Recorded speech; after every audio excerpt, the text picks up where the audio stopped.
Okay. I guess I'll do it in this medium and not just respond to private message or something. Because I know Jess wants In more. 1,000 feet, Sorry, turn right onto Aspen Hill Road. You can turn that off. Okay. Bring more focus and attention to the Book of Job. So great. I'm going to respond to Jess's excellent, what do you want to call it? Like Job compilation video essay that he made kind of in response to Chino, where he took parts of readings from Job, parts of his conversations, wonderful, many part conversation with Sherry on the Book of Job. Everyone should watch that. Even just a section of that if you don't have time for the whole series. Some of his higher, production value bits on that where he's put Job to audiovisual pieces, and then also some readings from George MacDonald's understanding of Job. So that's wonderful. Everyone should watch that. Happy to bring attention to that as much as anyone watches this channel and isn't aware of the good work he's doing there. And I will link it in the description below. I don't think I've ever done that before, but I'll do it for him. Okay, so last night on the end of Jacob's Sunday open mic night, just chatting stream, Sherry came on and was essentially playing a game of what's Yosef trying to say? What does he mean with Chezi? But Chezi hadn't heard the private message I had left for Sherry, and neither had anyone else in that chat. And it clearly, I have this bad tendency to ramble, as I'm sure anyone who has ever watched this channel for 5 seconds knows. And I also have this this other tendency to just not be clear, and I have too many ideas at the same time, and they're not really laid out in a sensible fashion. I will try a little bit better just to stay on one topic and not get too sidetracked, and see if there isn't something here. So I think the main bit that Charity was pushing back on was, well, actually there were two bits, but one was more around what Jacob's comment to her was, the other was more toward me. So I'm going to actually start with Jacob's. I think that's a good framing device. So Sherry was saying, no, Job doesn't really, there's no lesson for him to learn. He's righteous. He doesn't have to right? God says that he speaks correctly. Now, does that mean that every single word he says is exactly right? I don't think that's what Sherry's saying. Right? I guess none of us are that propositionally bound to say oh no, he has the perfect systematic theology. This is the guy. This guy knows it all. He says everything right. Theology, philosophy, self-assessment, self-awareness, his own psychology, right? He's perfect. I don't think that's what we're saying here. I think it's more he has this deeper insight into being, and the mode of being, and he's ultimately correct about that deeper insight. But of course, there's that, but there is also, I think, right? I think we can all hopefully agree that there's further up and further in. There's a difference between he saw and now he heard. If we can kind of agree on that, that's a meaningful difference. Then we can have a conversation of, okay, so is that not a lesson that he had to learn? Does he not need to go through the suffering and learn this lesson of something that's further up and further in, a deeper understanding of the same initial impulse that he does kind of get the first time? I don't know. To me, that sounds like a lesson to be learned, and it's an ineffable one that's beyond rationality, that he can only learn through this participatory experience in the suffering and in God's world and through these events. It doesn't, right? It's not a lesson in the sense of he did something wrong and he has to be taught a lesson. It's not a punishment necessarily. That seems to be the point of the book. There's not a reason. God, we can't give a reason for his suffering. But it doesn't mean that there isn't like a larger purpose. Right? I think this is just like some linguistic confusion. But what is the larger purpose? And that's where we get to, does contextualizing the thing that Cherry's pushing back on me a little bit was, trying to get to what was my point? Like, does contextualizing it help at all? Job can stand on its own, but if we're going to start bringing Moses into it, I don't think in the past, what we've talked about mostly is Moses bringing into it as Moses at the cleft in the rock, in this famous midrash, that what was he asking God at that moment? He's asking him like a theodicy question. I need to move over. Why do bad things happen to good people or whatever? And Job is one way to work that out, whether Job is a real person or a literary character or like just a tool. He's a real person maybe, but a use of psychology for Moshe. But okay, all that we're kind of on the same page on. There's a lot of kind of fluidity of how we can use the story and learn from it in lots of great ways. But it's not just, right? It's a theodicy. One of my points was it's a theodicy in a specific situation. And depending on how we read which situation it is, deeply can affect our reading of this. Goodness, I think which way am I going? This way?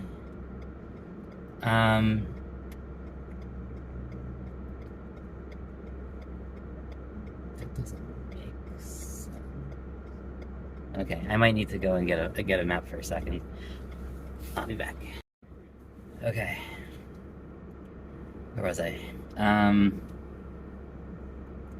The context matters. So in that, it can deepen our appreciation of what might be going on here. So let's say it's Moses. And let's say, so it's interesting. Chazi took it as this is happening before everything that happens to Job. I don't like that reading quite as much, because I think what happens, right, is that at least for me, I then have this impulse to say, oh, this is punishment, right? Of like Job, we say he's righteous, he did nothing wrong, and God affirms that, and yet he's being punished for being basically a bystander that doesn't intervene. That seems to undermine part of the message of Job, especially the way that Jess and Sherry have been reading it. There's a speed trap ahead. Sorry, I had to turn the GPS back on. I was getting a little bit lost. Hopefully it shouldn't interrupt too much, though. So, does Job have, did he basically sin? Is that the way we want to go with this? I don't know.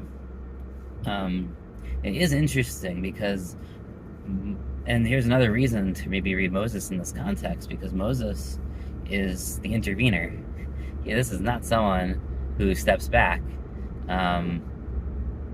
He steps in and, the Jew being beaten and kills the Egyptian. He steps in to help the 7 daughters of Yitro. This is a guy who Jethro. Yitro. He wants to stay out of it, but he can't. God pulls him back in with the burning bush. He loses the lamb and chases after it in the midrash. He sees the burning bush and the midrash there says it's not like no one else saw the bush. The bush was burning. It wasn't a private revelation. It wasn't a dream in his head. Like, everyone saw the bush was burning. He was the only one who stopped, and was like, oh, I wonder what's going on there, and wanted to make sure everything was okay, and took a look, and was intrigued and curious and worried, right? This is a guy who can't help his inner impulse to intervene, as much as he tries to run away from it. He's kind of like a anti-Jonah, almost. Because Jonah doesn't want to intervene, and he does, and he, runs away also. And God has to push him to go back. That's very Moses, but Moses has this impulse that Jonah doesn't seem to have, where he wants he wants to help, and he knows that in some ways it's his own Achilles heel personally. It will bring him down personally, in a way, or he fears it will. Either he'll get killed by Pharaoh or whatever it is. There's this real worry. So what is Job? I mean, Job's interesting, right? Because Job also has this impulse to try to do something. He tries, bring the sacrifices. At least by the time we meet him, he has the same Moses-like impulse. Bring the sacrifices for his kids, even just in case something happened. Even if I don't know anything, like just in case, I need to feel like I have some control in the situation. I need to do something. To me, that's okay, fine. So that's one way to read that. But there's also this, right? When we hear the descriptions of how righteous he was, and that he was sensitive and he was caring, and he tried to help the poor and the widow, and be just and righteous, and you have you have all those fascinating kind of impulses, and I don't and yeah, when we find him, right, there's something going on, something that's shifted, that's new. Why does he suddenly attract attention? The wrong kind of attention. What is kind of complicating this whole thing? And maybe there was something, A person can only do so much, even if you're righteous, unless you're the Messiah, you're not going to save the world. Even the Messiah, depending on which reading in the Jewish tradition, the Messiah, if you're Maimonides, okay, he establishes justice on earth, but it doesn't mean that doesn't come through a whole process. Fine, that's an aside. I'm not going to get distracted by asides. Job does not go that far, right? He might be righteous. He's helping as many people as he can within his domains, even maybe travelers, people at the edge of the domains, but he cannot save the world. Even if he wants to, he can't. At what level though is that cutoff? And that's kind of that's a hard question. This gets into some of the preference utilitarianism these days, right? The people like Peter Singer, who he's going to give away his extra kidney to someone who needs it. Doesn't matter if it's his family or not his family. It's not concentric circles of care as much as try to, at least at some point in his life, right? Try to treat, care about everyone equally in this deeply personalist way that I can appreciate. But on the other hand, you're a finite, limited being with finite, limited resources, and that entails certain things. You by yourself cannot give of yourself to the point where you save the world without something. And I know a Christian's going to come in and say, okay, but you can be like Jesus and be a model, and then everyone models themselves on you, and then that kind of recursively goes out. And that's not a uniquely Christian thing. I can feel that in my head, in my consciousness congress. Some of the Christians in my consciousness congress can feel that in my head. Okay. So what can we say? Yeah, you can. You can.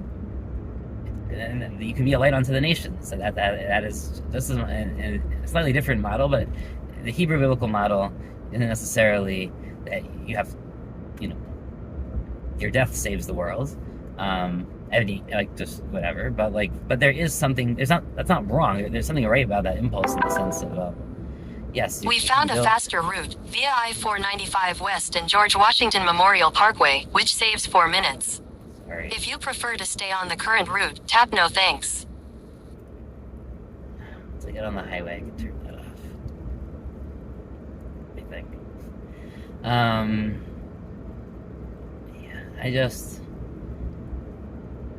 In a quarter mile, use the right lane to take the I-495 South ramp to North Virginia, Fairfax.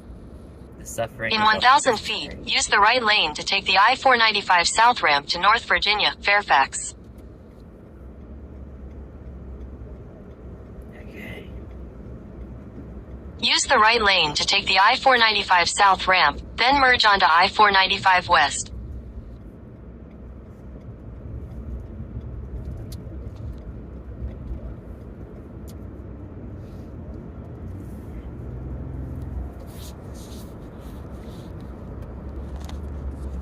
Okay. That's off for now. Hopefully that'll be better. So...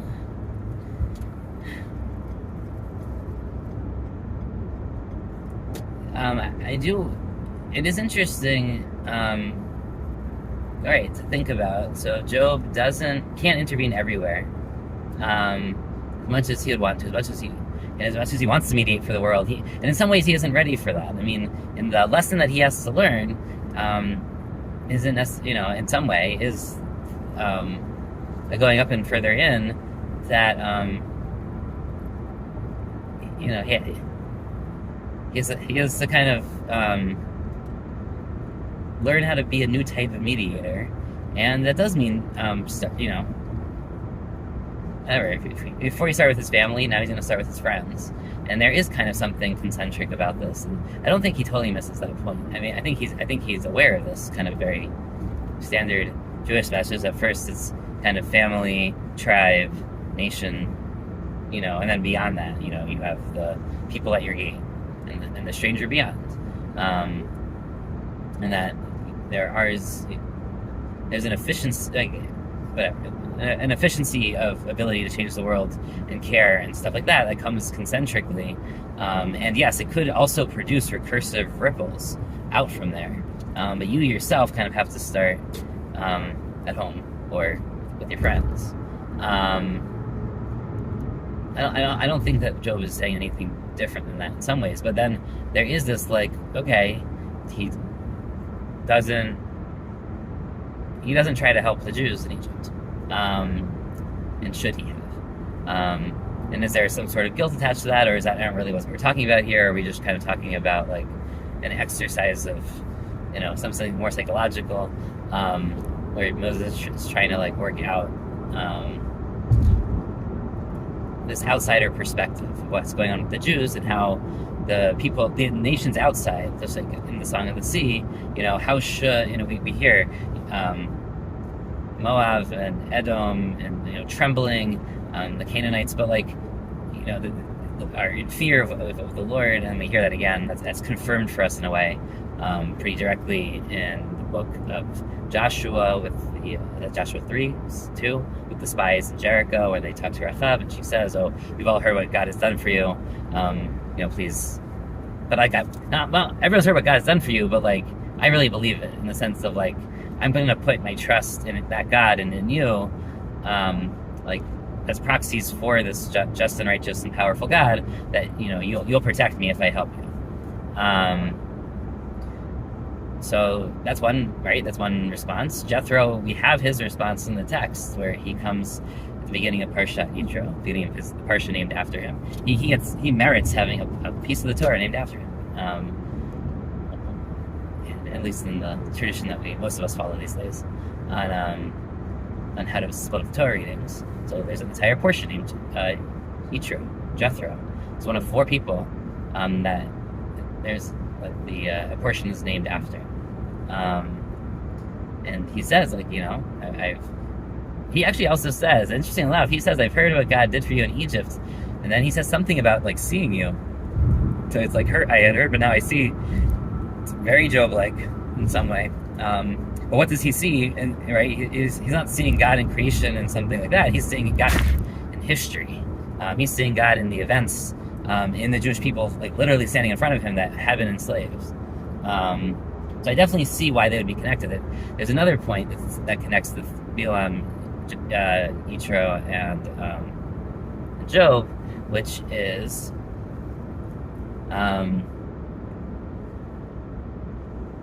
well, actually, there's a couple points.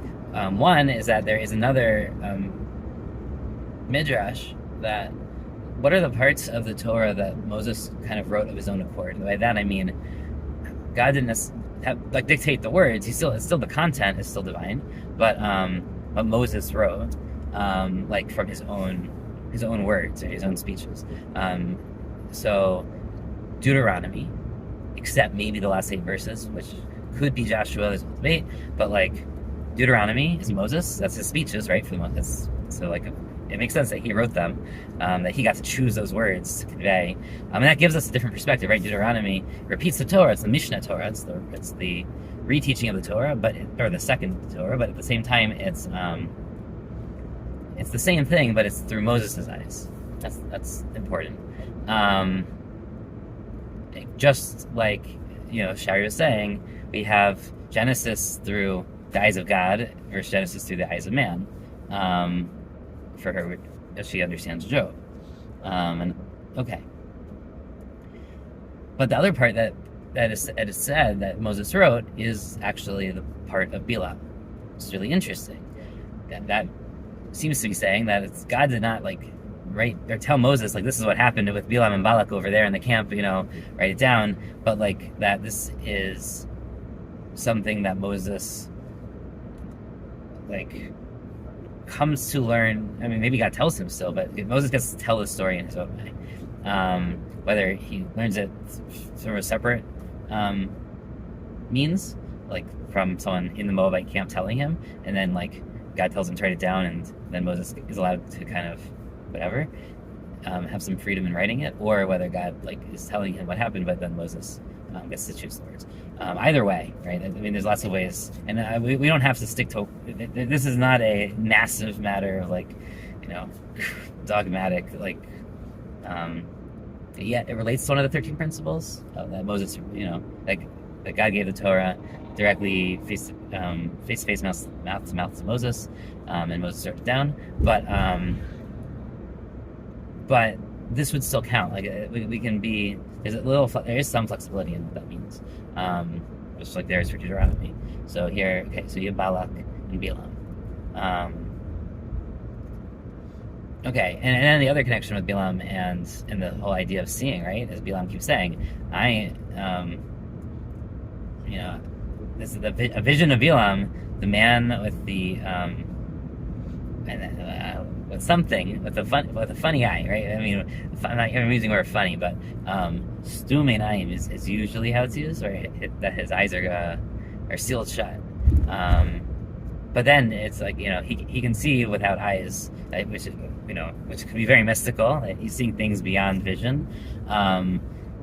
It's not clear if he was blind or not, because there's a part where he looks out over Israel. So that implies that he could really see, but this is something beyond vision. But he's always focused. He's very visually focused, which is interesting, because you have this more sound verse vision thing in both Yitro and in Job.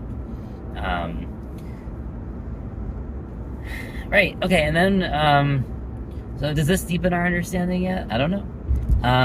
Do we have an appreciation of kind of where the Midrash is going here? I think this helps to understand something. Because if Moses is writing both or Parsha Balak, I guess is what we call it.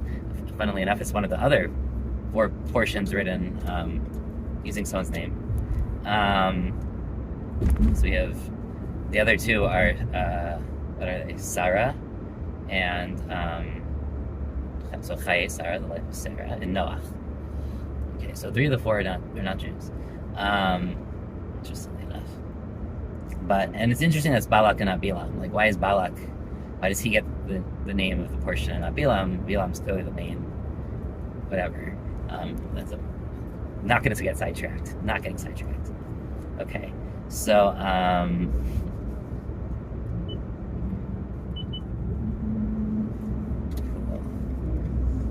So Bilam, Yitro, and Job, and these are the wise men of the East. These are the 3 magi, in a sense. 3 wise men of the East that Pharaoh is consulting with, or either Pharaoh consults with, or Pharaoh asks his magicians, and they say the wise men of the East, have transmitted this tradition to us. So these are people who acknowledge God. They're monotheists. They should know better. They really learned God's message.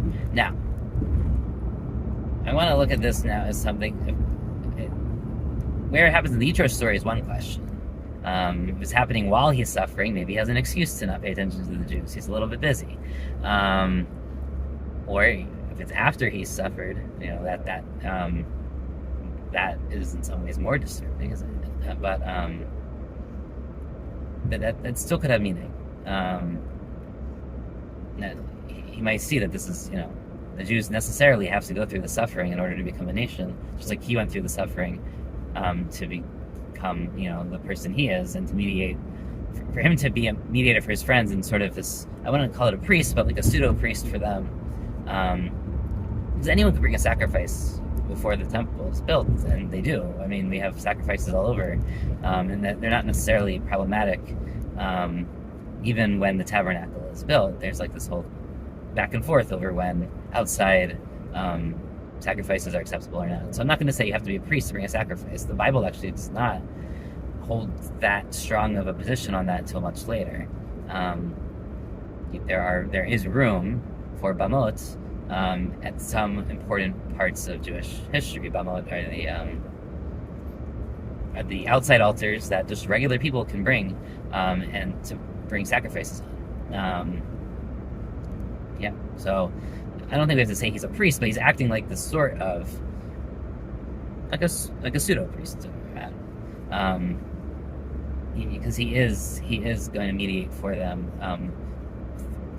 like as an additional layer to the sacrifice they have to bring to say sorry, basically, or not to God. They have to appease and apologize to both God and Job, really, and maybe each other, themselves. Right, there's a whole bunch of kind of processes we can and it gets sidetracked. I'm not going to do that. One of the really big stresses in the aftermath of the Egypt story, like we return to again and again, especially when the Jews sin and Moses has to mediate for them and pray to God for them and try to restore the relationship. Over and over, they're going to keep saying that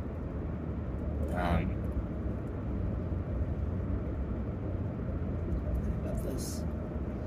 What will the Egyptians think? What will the nations think if they hear about this? What will they think about this God who takes his nation and brings it to the desert just to kill them? Who brought them to, who can't take care of them in the desert, who can't feed them in the desert, who can't give them water in the desert. Like, there's this weird, and people comment, like, some people just gloss over it, honestly. But it is weird that, like, is this God just about his reputation? It's a little bit just like, there's one way to read it, which is kind of disturbing. It's just like, God cares about his reputation so much, but it's a little more complicated than that, right? A lot more complicated than that. Insofar as there's this whole discussion around, are you really a God of justice and righteousness? Is this really just? Maybe. Is it really merciful? Not so much, but of course, like, it depends on how much of a gap someone sees between justice and mercy. For many George McDonald fans out there,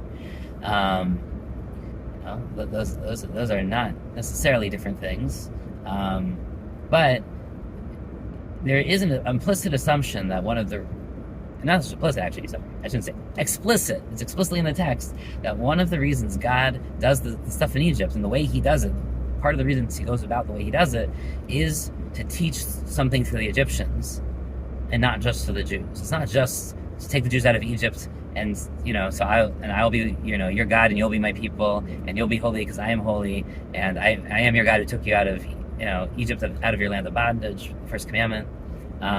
Like, all those things are great, but that's only half of the story. It's not just for the Jews that God does this.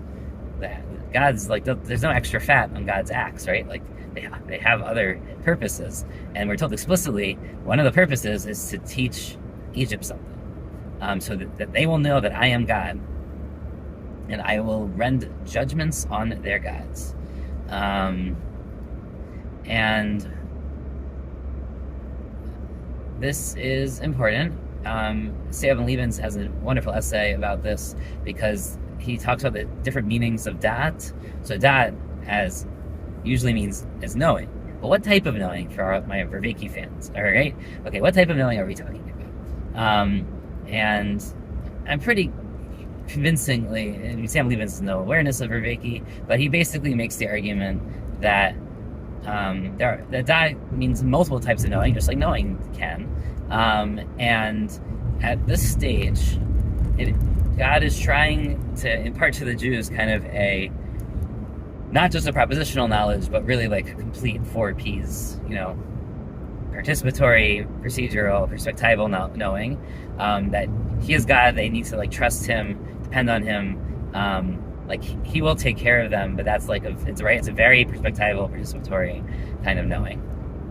By participating in him, you will gain the perspective of the desert, of the manna, of the whatever, like the whole experience, going through the sea, all of the complaints and all the suffering, but also all of the miracles, the clouds of glory in the tabernacle. It's participatory to bring about a perspectival, of course procedural to bring about the perspectival, and the propositional, right? It's all together. But for the Egyptians, it's much more propositional. It is, they'll know that I am God as like, they know, and that there's only one God, and that their gods don't exist, and they're not powerful. They can't help them. However, later, I can't remember if it's Jeremiah or Ezekiel, and of course I'm in the car, but later God says the Egyptians will actually go through something very, very similar. They too will be taken out of their land, made slaves, go through like the adventure journey, suffering, whatever, and come back to their land, and then they will like finally know me.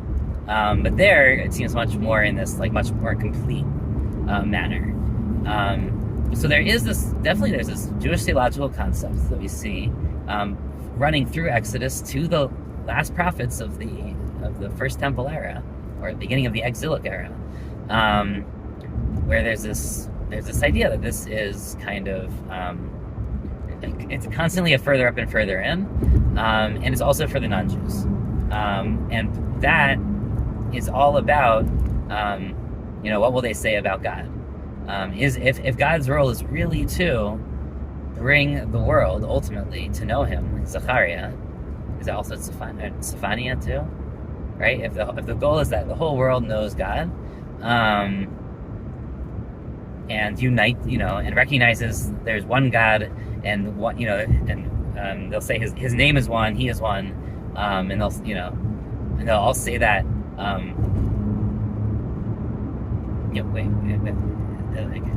As a single, whatever, with a single accord, I think is the translation I've seen before. So, like, then God's reputation, in a sense, does matter, right? It's not necessarily a vanity project.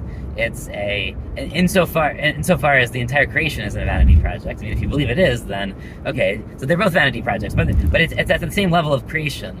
The telos of creation is about, at some level, and we can discuss why, different discussion, like why God created the world, but ultimately, right, it is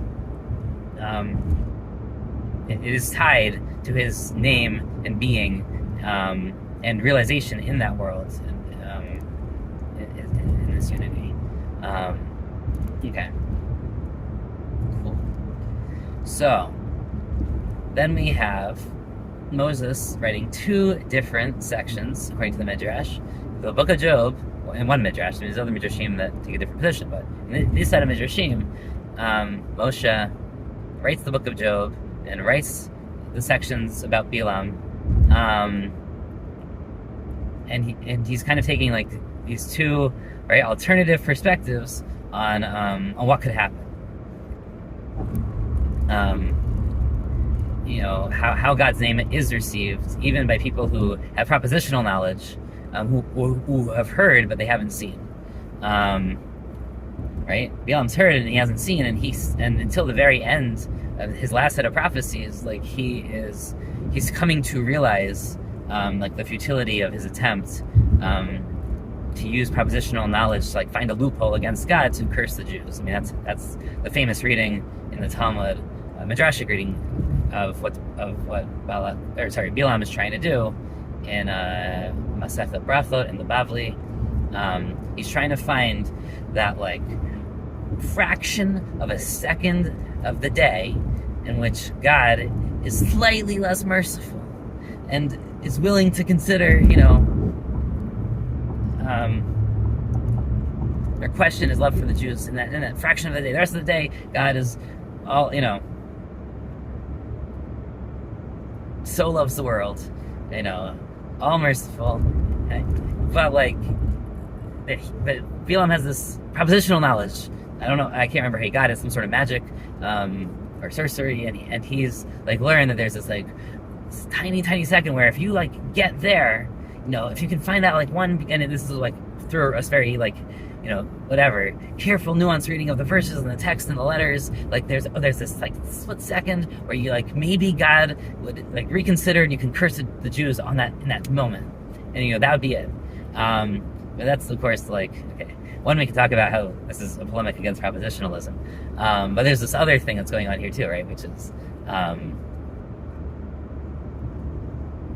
there's a lot of things going on here. But Balaam and Job it's interesting to parallel them, because Balaam's it's only a couple, 2-3 chapters in the middle of Numbers. It's not its own section, but the rabbis really did think of it as its own section. And I think they're both getting at a bigger question, something that's disturbed me for a long time, which is actually on the Jethro part. In some ways, it's more disturbing to me than Job. Certainly more disturbing than Balaam. The way the story gets laid out, and it's not chronological, but the way the story gets laid out in the book of Numbers, well, what happens and when things happen or might be important. There's a whole debate over that. But the people have been at Mount Sinai for 11 months, basically, and God tells them in the second month, I think it's on the first day of the second month, that's the first day of Elul, 11 months minus a couple days since the Sinai event, the big revelation, God says, okay, we're finally ready to go, right? We have our camp, we've counted the number of people, we're arranged in the right order, the tabernacle is built, let's go. And the trumpets, right, blast, and they pack up the camp, everything's like, it's the high point, they're coming off the revelation of Sinai. Sinai, of course, is the high point, but like you think, okay, they're going to go right to the land of Israel. This is the successful. I mean, this has now become on this week's Torah portion, which is going to be Bahalotacha, the third portion in Numbers. It will be exactly about this section. We have this high point. We've gone through 3 different retellings of the dedication of the tabernacle at this point. We have the people, the priests, and let's see, what's the third one? The people, the priests, and the structure are all together. They've all come together now in this perfect trifecta. And what happens? And that's been going on actually now for 13 months. That was on the 1st of Nisan. Let's see. They get to the tabernacle. No, so it's been up for a month, right? So all this stuff happens. It's the 1st of Nisan in the second year where they build the tabernacle and everything's up. And then 1 month later, they're told, okay, it's time to start going to Israel. We're going to do it. And we have this, like, the hidden book of the Torah, because there's really 7 books in the Torah, not 5. So, because in the middle of Numbers, we have the, we can say Numbers is the 4th book, but we now have the 5th book, which is this, like, 2-sentence thing about, the Hebin Soa Haron, when the ark is taken up to be carried, and Moshe says, Kuma Hashem ve'efutzu evachas, arise God, Tetragrammaton, ve'efutzu evacha, may your enemies be dispersed, ve'anusu misanecha mipanecha,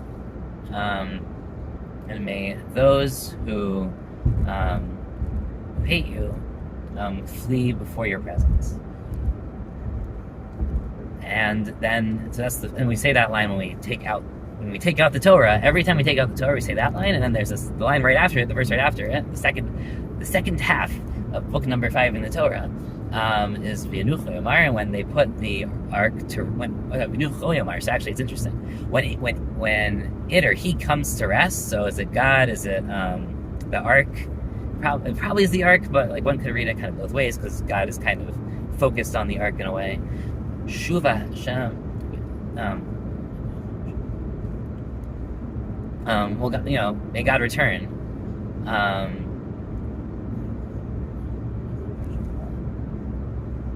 Gosh, I can't believe it. I'm blanking. Anyway, it's cool. It's 2 verses. It should be the height, but it's really weird because it's like this height of like, its own book. And then everything falls apart after that. Everything falls apart. We have all the complaints in the desert, and we have the rebellions and the spies. We have Korach. We have Miriam getting punished for however she's speaking about Moses' wife. Things just collapse just after this high point. And I've written a whole article about like the fringe and the core, and how everything was like looking great at the core. Like there was this whole thing going on at the fringe that like wasn't really solved yet around the Asaf Suf. It's like this collection of other people who are Jews but not quite Jews, or Egyptians who are associating themselves with Jews, or other slaves that came with them out of Egypt, and like they don't know how to relate to that fringe. And people can read my article. I can put it in the description here. There's a lot of interesting midrashim about it, and Isaac Luria, the Arizal, had very, very strong. He said like this was the one thing that Moses like really couldn't solve, and like it will kind of haunt the Jews until Messiah comes. In a way, he couldn't figure out how to integrate or solve or deal with this non-Jewish but Jewish people at the edge. So of course, who's at the edge? They're just like Job and Yitro, and why is also with the ark, like why is it when it gets up and goes down, it's so focused on like God's enemies and haters, right? Like there is a tension right at that high point too, about is a Torah of kind of love that's going out of Zion, or is this ark, does it strike fear? I mean, it's really both, right? But it's complicated. It's much more complicated, and it's not really worked out, right, at this level in theology. But we can say Moses is trying to work this out